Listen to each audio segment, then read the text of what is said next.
We're coming in hot to give you our hot takes on all the latest mental health news. From headlines and memes to developments and breakthroughs. We go into this show blind with the hopes of learning something new. Before sharing some bunny hugs. And leaving with our eyes wide open. I'm Nick. And I'm Todd. And this is Mental Health Headline Hot Takes. We're glad you're here. Yes. You know, I was thinking the wheel might be rigged. I've never seen it in real life. Well, you got a little stopper in the back when you're holding it that stops it when you want where you want it to? No, it just... I'm just kidding. It just spins freely. I'm 100% kidding. Okay, you ready to see who goes first? Yeah, let's do it. Hey, everybody. Welcome to this week's episode of Mental Health Headline Hot Takes. And I have yet to win one of these. Challenge it. No rigging it. No rigging it. Nick's choice it landed on. All right. Well, how about this? I'm gonna give it to you to actually, you know what? I'm gonna give it to me to go first. Change of pace. Although I think you gave it to me last time when you won, but I'm taking it for myself. And you earned it. I earned it. So my article is Florida students can take mental health day under a proposed sunshine bill. This is by Sarah Phillips, and it's News Channel 8, which is a Florida local station. But basically what this new bill is saying is, and it's dubbed the Sunshine Bill, right? And it was just introduced yesterday to talk about and address or not talk about really, I guess, but emphasize the impact of mental health and the problems it's causing on people of society. It cites COVID as a contributing factor, but really lists college students as a vulnerable population because of their increased anxiety, depression, suicide, and distress, and that these could be lingering from COVID-19. It talks a little bit about that, but mostly it would be that each student has a day they can set aside when they need it to focus on their mental health, and that they would also support that with activities on campus to support the mental health. My thoughts on this are mental health days, whether it's in school, college, university, work. I think they're necessary. Hell, I could use one today. Like I am like beyond agitated, beyond stressed. And it would be great if I could have just said halfway through my day, you know what? F it, not today. Right. But, I think we have this movement going on where people in the workplace or in school claim they understand, right? But there's maybe a policy of a mental health day, but you almost give that up in terms of a vacation day or whatever, right? Depending on how all of that works, that's company by company. But I do wonder, or I shouldn't say I wonder, like I'm interested to see if this passes, but also if this approach to making sure people have mental health days actually becomes a legislation issue instead of company policy, school policy. So that's an interesting approach I've not thought about before. And I talk a lot like on my LinkedIn about mental health in the workplace and how managers, I'm a manager, need to be cognizant of that, of your own as well as your employees and other people. And that, I've called companies out, not by name, but to say, you can't just say the words, like you got to act on it. So I think the legal approach would be an interesting way to go. And I wonder how this will pan out and if that'll set the stage for more legislation in states, not just about universities, but about mental health days in the workplace too. It's funny you chose that and you're talking about workplace because that's my other article for next week is all about that. And there's some interesting findings. Well, now I kind of ruined it. So I'll pick a different one for next week. But in that article, they're talking about how when companies do have like, okay, everybody go to the staff meeting and we're going to have a little seminar about mental health and stuff. It's checking a box. No, it's checking a box. Yeah.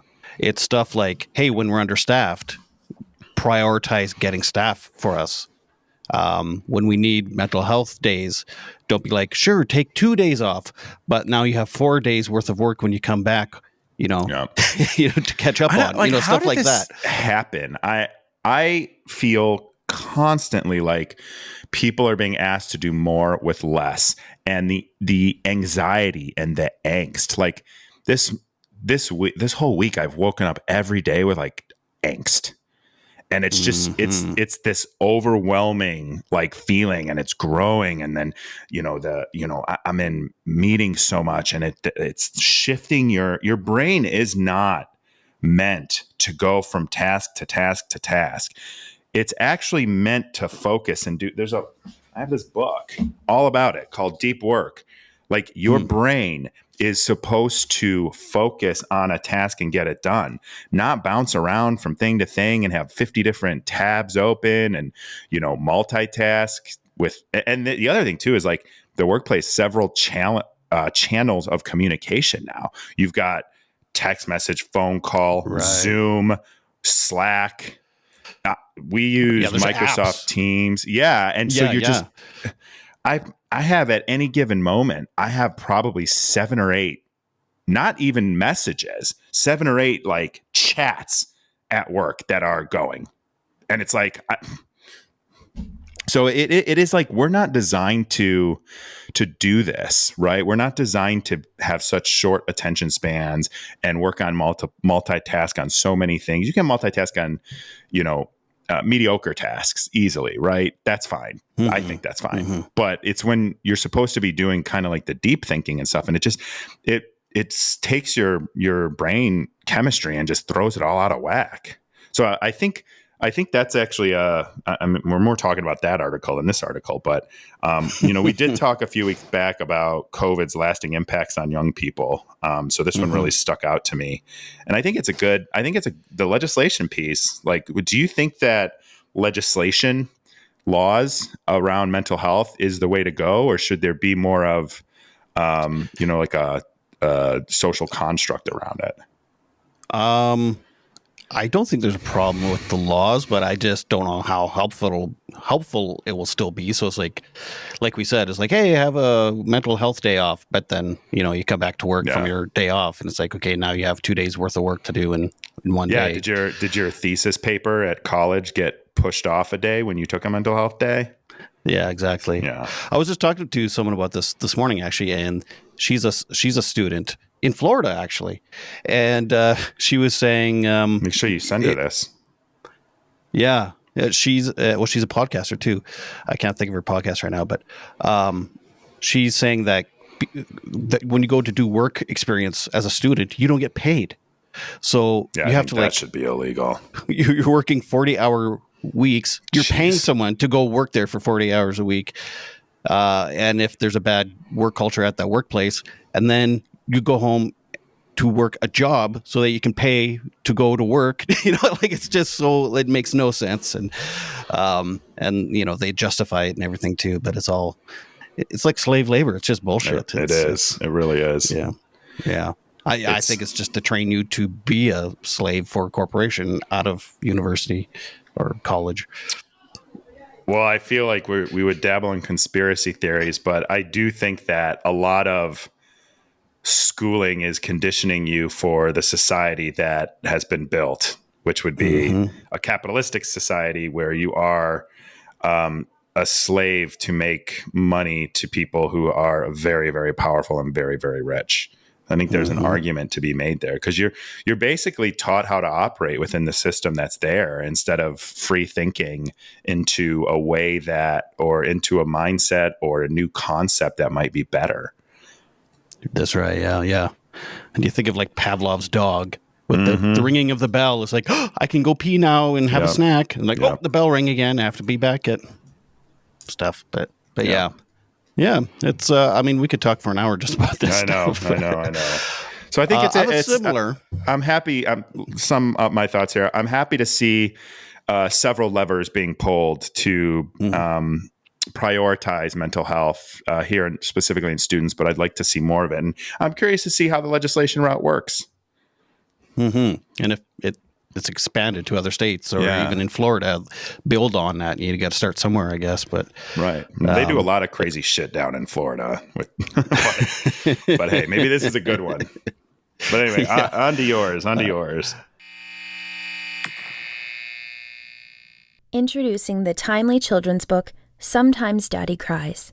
The visually stunning book is told through the eyes of a boy whose father suffers from depression. He sees his dad get sad, rest, and even go to the hospital, all while comparing his father's depression to a physical ailment. Sometimes Daddy Cries is getting rave reviews from parents and mental health professionals alike. One critic has stated, "This is a timely and important book that will help countless fathers and sons broach the subject of depression." An Amazon customer commented, "An excellent book to open up a conversation with a young child about depression in a parent. No big words, just a book about feelings." Sometimes Daddy Cries author Todd Rennebaum has personal experiences with anxiety, depression, and addiction. Sometimes Daddy Cries is available in hardcover and paperback on Amazon.ca and Amazon.com. Yeah, it's funny. It's drag queens can't read to kids, but you get a mental health day in college. It's like very polarizing. Oh man. I was just talking about that recently with my barber. So Yeah. anyway, so yesterday you and I did an interview for a local TV station here in my province of Saskatchewan. So in Canada yesterday, it's called Bell Let's Talk Day, and it's like this big national day, and it's all about mental health. But Bell is a company. It's a what do you call them? It's a communication company. So they have like TV and cell phones and all that stuff.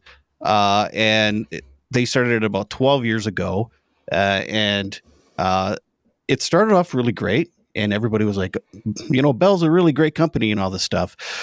Last year, they started to see some issues. So this article is actually from a year ago because I wanted to talk about it, and there was no articles about it yet this year. okay. So this is called Bell Replaces Pledge of 5 cents per text on Let's Talk Day with lump sum 10 million donation.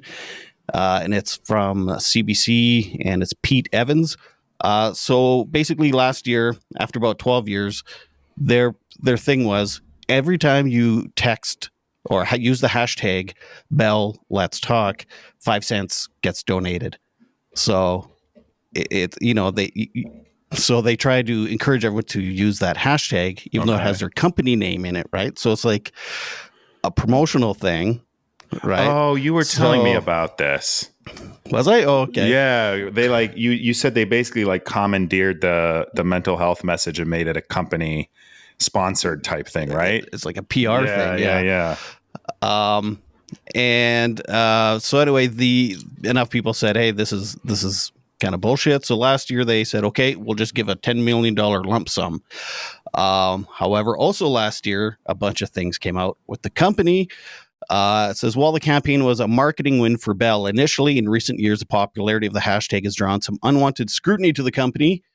In 2021, the company laid off a whole bunch of people across Canada, like a week after the Let's Talk Day.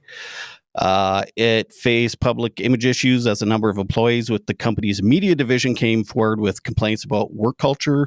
A former staffer went to the Human Rights Commission alleging systemic discrimination. Former host of an entertainment program called E-Talk is suing the company for wrongful dismissal.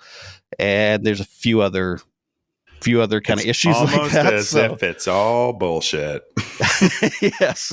So I brought up our interview we did for that media because this company owns that television station we did the interview for. So it was funny. They reached out to do this interview, and in the back of my head, I'm like, shit, I got this article all lined up to bitch about them tomorrow. But so yeah, and I mean, hey, if you can't criticize the media, you're in America, and luckily for you, you're not. Yeah, that's right. And I mean, I'm an advocate, right? I'm gonna ruffle some feathers, and so anyway, there's been people are catching on. There's tweets of people saying, yes, it's a day that starts conversation but they charge the highest phone and internet rates in the world. Bell Let's Talk does not give two shits about people's mental health. It's a marketing day for them. That's an example. But yeah, there's tons and tons of things like that. Of course, there's a lot of people that are like, well, it's better than nothing. There's other companies not doing anything, which is true. So but is it so what is when the bar is so low? I mean, that's true. Touche. I think when a movement is happening that could disrupt the status quo, that could actually galvanize people to come together, they try to harness that energy back into the status quo. Right. And I think there's so many evidences of that throughout history that we could examine and find that. And I think that's the same thing here. It reminds me when like companies like Amazon or other giant corporations that oppress people, pay them poor wages, don't give them good living or working conditions. And then they say Black Lives Matter, or they celebrate Juneteenth or something like that. Yeah. Or they have a rainbow flag and yeah. It's like you just slap a rainbow flag on something because it's Pride Month, or you redo your logo with Pride. But do you support their mental health? Do you support your employees' wellness for real? And I go back to this. So I don't like that. I hate when a company tries to capitalize and market as something that they're not actually doing. And I when I was laid off from my job over a year ago, they constantly would talk about supporting people's mental health and all this stuff.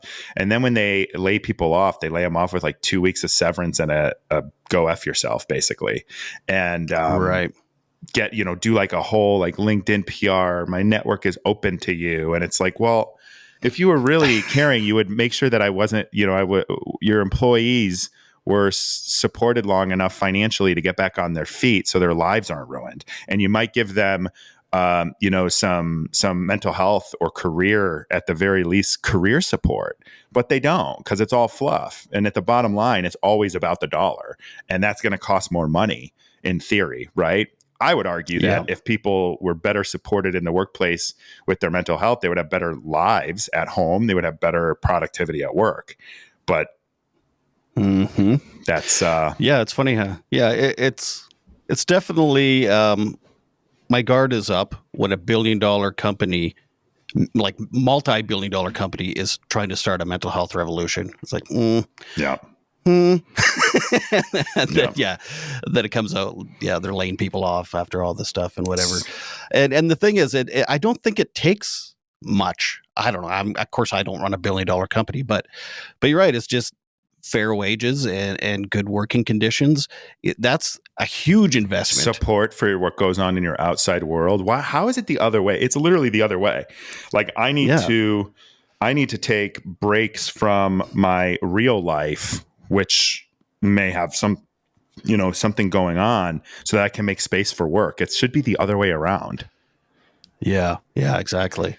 And I thought COVID was maybe helping with some of that, because it was like people were starting to work from home and all this stuff, and companies were just letting them and still paying them. And so I thought, oh, that's cool. But it seems like we should talk about that. I'll see if I can find an article or something in the news on that, because my mental health improved significantly from working at home. Not at first. At first it was, but there was the unease, right? The anxiety of what the hell is this? What's going on? But it definitely helps. And it's not every day it helps, but it's better than being in an office and then having to commute both ways. And, the whole office culture thing isn't exactly kosher and a place you always want to be, but it's definitely, there's just so much, so many little things that you could do, but I would definitely. I'm more productive, and maybe not like these last few days. I'm not very happy, but I'm typically like happier. So you do work from home, right? Primarily, yeah. Yeah. Okay, that's what I thought. Yeah. But it's a huge investment for your company. Like when you have a more productive employee, it's because it's little things, right? So anyway, I don't know. Like I said, I've never ran a $1 billion company though, so I don't know. I just don't think it. I don't think it would hurt the $1 billion company to make sure that their employees are, catered to in the littlest ways of being able to take a mental health day or not start small. Don't say something and then not deliver on it, or do the opposite and say you believe in mental health. Here's how we support our employees' mental health. Mm-hmm. And by the way, you could put together a task force within that company to determine what that is. Bring in consultants. Yeah. Yeah, exactly. Yeah. Usually what happens, well, I worked at a company that they brought in consultants, and the director was shocked that the place was miserable. So then they basically fired the person below them and brought in some new people. And it's like, okay, well, that sounds about right.